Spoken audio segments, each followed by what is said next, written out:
នាងខ្ញុំឈ្មោះវីត្រីខួចមានអាយុ21ឆ្នាំជាកីឡាករណីកម្ពុជា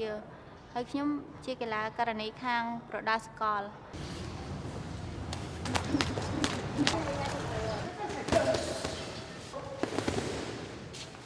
កូនតស៊ូដើម្បីមកចាំម្ដាយវាសារជីវិតដូររើញ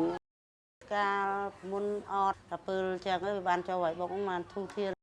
កូនស្រីមើលតែធ្វើដូចម៉ែខ្ញុំឪខ្ញុំចាត់ទុកវាថាចឹងព្រោះវាចាំយើងមកចាប់គិតគង់លើយើងចាប់តែខ្លួនវាមួយបងអូន6 7នាក់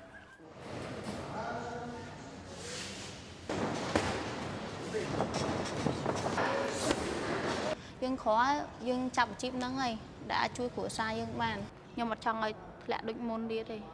ខ្ញុំនឹងខំប្រឹងយកមេដាយមកវិញឲ្យតតបានជូនជាតិកម្ពុជាមកវិញខ្ញុំនឹងខំប្រឹងទាំងកម្លាំងចិត្តទាំងស៊ូក្នុងការវឹកហាត់ដែលលោកគ្រូគាត់បានបង្ហាត់ខ្ញុំនឹងខំប្រឹងដើម្បីប្រកួតនៅSEA Gamesខាងមុខនេះនឹងយកមេដាយឲ្យបាន